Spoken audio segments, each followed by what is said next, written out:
Fourth stage LGSൻ്റെ final key വന്നിരുന്നു. പക്ഷേ അതിനെ പറ്റിയുള്ള വീഡിയോ ഒന്നും നമ്മൾ ചെയ്തിട്ടില്ലായിരുന്നു. സെക്കൻഡ് സ്റ്റേജ് LGSൻ്റെ വീഡിയോ ഇന്ന് ചെയ്തിരുന്നു. അതിൻ്റെ താഴെ ഒരുപാട് കമൻറ്റുകൾ വന്നിരുന്നു ഫോർത്ത് സ്റ്റേജിൻ്റെ ചെയ്യണമെന്ന്. ഫോർത്ത് സ്റ്റേജിൻ്റെ എന്താണെന്ന് നമുക്ക് നോക്കാം. ഫൈനൽ കീക്ക് ശേഷമുള്ള കാര്യമാണ് പറയുന്നത്. അപ്പോൾ 9 ഡിലീഷനും ഒരു ചേഞ്ചുമാണ് ഫോർത്ത് സ്റ്റേജ് LGS. അതായത് കോഴിക്കോട്, എറണാകുളം, അതുപോലെ തന്നെ ആലപ്പുഴ ജില്ലകളിൽ നടന്ന എക്സാം പൊതുവേ സിമ്പിളാണെന്നാണ് എല്ലാവരും പറയുന്നത്. എഴുതിയ ഉദ്യോഗാർത്ഥികളോട് ചോദിച്ചപ്പോൾ പറഞ്ഞത് സിമ്പിൾ ആയിരുന്നെങ്കിൽ കൂടെ നെഗറ്റീവ് ഒരുപാട് ഉണ്ടാവാൻ സാധ്യതയുള്ള ഒരു എക്സാം ആയിരുന്നു അതെന്നാണ് പറഞ്ഞിട്ടുള്ളത്. അപ്പോൾ അതിൻ്റെ കൂടെ തന്നെ 9 ഡിലീഷനും അതുപോലെ ഒരു ചേഞ്ചും വന്നപ്പോൾ തന്നെ 10 മാർക്കോളം ഒരുമിച്ച് പോയ ആളുകൾ ഒരുപാട് ഈ ഒരു എക്സാമിനുണ്ട്. 7 മാർക്ക് 6 മാർക്ക് പോയ ആളുകളും 10 വരെ മാർക്ക് പോയ ആളുകളും ഉണ്ട്. കൂടുതൽ പേർക്കും 7 മുതൽ 10 വരെയുള്ള മാർക്കാണ് പോയിട്ടുള്ളത്. അപ്പോൾ ഇതിനു മുന്നേ നമ്മൾ പറഞ്ഞൊരു കട്ട് ഓഫ് എന്ന് വെച്ചാൽ ഏകദേശം ഒരു 72നും 70നും 75നും ഇടയിലായിരുന്നു കോഴിക്കോടും. അതുപോലെ തന്നെ എറണാകുളം ഏകദേശം ആ ഒരു റേഞ്ചിൽ തന്നെയാണ് എറണാകുളം ആലപ്പുഴയും പറഞ്ഞിട്ടുള്ളത്.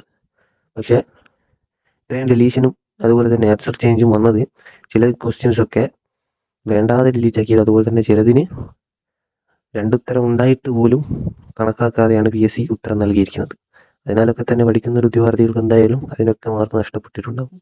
90 മാർക്ക് നിന്ന ആൾ 83ലേക്കും 82ലേക്കും ചുരുങ്ങി. അതുപോലെ തന്നെ 80 മാർക്ക് നിന്ന ആൾ 72ലേക്കും 71ലേക്കും വന്നിട്ടുണ്ട്. അതുകൊണ്ട് തന്നെ ടെലിഗ്രാമിലുള്ള വെരിഫൈഡ് ഗ്രൂപ്പ് ഉണ്ട് ടെലിഗ്രാമിൽ.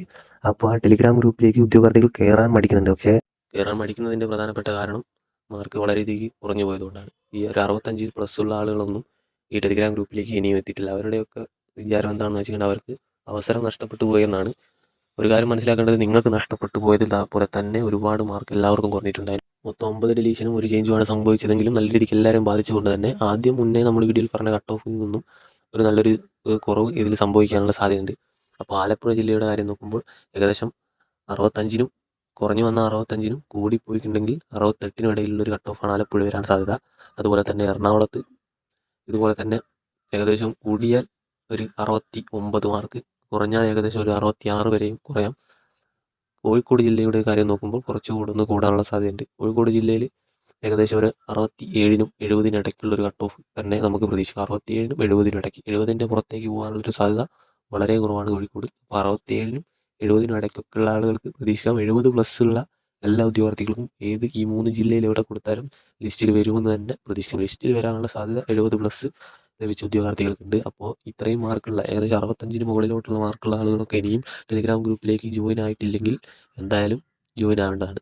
നിങ്ങൾ മനസ്സിലാക്കേണ്ട ഒരു കാര്യം, ഇലക്ഷനൊക്കെയാണ് വരുന്നത്. അതുകൊണ്ട് തന്നെ ഒന്ന് സർക്കാർ കുറച്ചുകൂടെ ഉദ്യോഗാർത്ഥികളുടെ കാര്യത്തിൽ ഇതൊക്കെ കാണിച്ച് കുറച്ചുകൂടെ ഒരു വലിയ ലിസ്റ്റ് ഇടാനും, വേക്കൻസികൾ 2025 നല്ല റിട്ടയർമെൻറ്റുള്ള സമയമാണ്. അതുകൊണ്ട് തന്നെ അതൊക്കെ കണക്കാക്കി ഒരു വലിയ ലിസ്റ്റ് ഇട്ട് കഴിഞ്ഞാൽ ഈ പറഞ്ഞ ആലപ്പുഴയിലൊക്കെ 65നും താഴേക്കും കട്ട് ഓഫ് പോകാനുള്ളൊരു സാഹചര്യമുണ്ട്. അപ്പോൾ നിങ്ങൾ ടെലിഗ്രാം ഗ്രൂപ്പിൽ പോയിട്ട് അവരവരുടെ ജില്ലയിലുള്ള വെരിഫൈഡ് ഗ്രൂപ്പിലേക്ക് ജോയിൻ ചെയ്ത് സർവേയിൽ പങ്കെടുക്കുക. അതൊരു നല്ലൊരു കാര്യമാകും. നിങ്ങൾക്ക് മുന്നോട്ടുള്ള വേക്കൻസി കണ്ടെത്താനും ഒരുപാട് പ്രോഗ്രാം നിങ്ങൾക്ക് ഈ റാങ്ക് ലിസ്റ്റ് വന്നു കഴിഞ്ഞാൽ ഉണ്ടാവും. അപ്പോൾ അത് മുൻകൂട്ടി ഇതിൽ ജോയിൻ ചെയ്ത ആളുകളായിട്ടൊക്കെ ഒരു പരിചയം വെച്ച് കഴിഞ്ഞെങ്കിൽ കാര്യങ്ങളൊക്കെ സിമ്പിളായിട്ട് പോകും. അപ്പോൾ ഇത്രയൊക്കെയാണ് കാര്യങ്ങൾ പറയാനുള്ളത്. അടുത്ത വീഡിയോയുമായി വീണ്ടും കാണാം.